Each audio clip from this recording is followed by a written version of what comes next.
So, how been ya? Welcome to the Black Country Craftsman's YouTube channel. Today we're going to take a look at redecorating badly painted and damaged walls in this bedroom. As you can see, there are many imperfections, from a little surface damage to poorly painted areas where there have been deep brush marks left. Things you will need: filler, decorator's cork, a mastic gun, a sanding pad with 180 grit sanding pads, small roller, a large roller, paintbrushes, contract matte paint, and a paint of the colour of your choice. Firstly, we need to fill any deep damaged areas. I tend to use Easy Fill, which you can get from most paint and decorator centres. It is a smooth filler that's easy to sand. Try not to put too much filler on and keep the areas you fill as flat as possible. It is better to put less on and have it concaved than to put too much on, and slowly build your coats up if you need to. Then, using a large roller, apply a paint that is called contract matte. Now, this paint is designed for new build and new plaster. It is not a vinyl paint and dries very powdery, and is perfect for a base coat as it sands down really easily. When dry, apply any filler that you think necessary, as when painted it does show up the small dents and imperfections that you can't see before you've painted. Now, I've got this sander, which is great, which I hook up to a vacuum to take the dust away. Using 180 grit pads, start to sand the walls back until they are smooth. As you can see, the white paint has worked as a natural filler, leaving the walls in a much better condition to paint. Apply some more contract matte paint on any areas which the filler has been sanded and is showing through. If you remember, this area around the light switch was in a poor state, but now it's looking pretty smooth and ready for the new paint to be applied. Okay, the room's fully sanded and it's looking pretty good. In the corners, I use what's called a decorator's cork. Apply it using a mastic gun.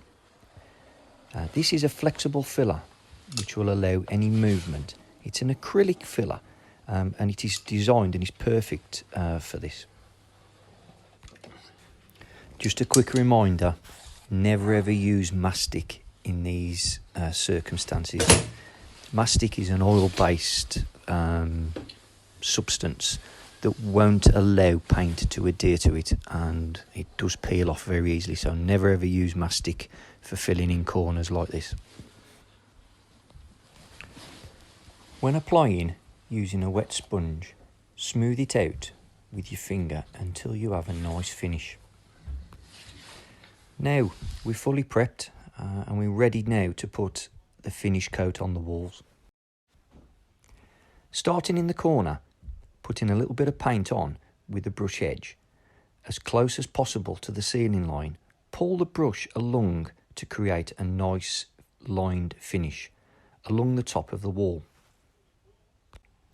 Now this is easier said than done and does take a little bit of practice. So yeah, just try and keep a steady hand as you're moving across. When you've completed painting with the brush, using a small roller, apply paint, getting as close to the ceiling as you can. This will remove any deep brush lines. Okay, the wall's outer edges have been painted. Ceiling line is not looking too bad. Now, using your larger roller, apply the paint on the remainder of the walls. The first coat has dried nicely. You can still see bits of the base coat grinning through, so repeat the process again with the second coat.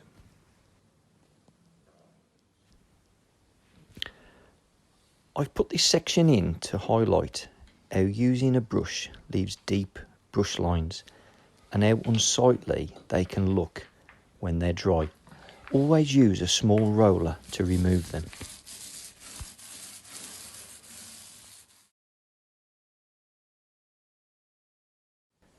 Okay, second coat complete. It's looking a lot better around that light switch. I'd just like to thank these two rascals for all their help. The method of my madness with this one is learn them while they're young, so when they get their own house, you don't have to do it for them. All done, as good as new. As we say in the Black Country, that's busted. Okay, if you've enjoyed this video, smash us a like, drop us a comment below and we'll do our best to reply. And please click on subscribe as I do plan to put more videos on in the future. I'm the Black Country Craftsman. Don't forget to tell your muckers. Learning how to fix these problems yourself is cheaper than paying someone else to do it for you. Thanks for watching.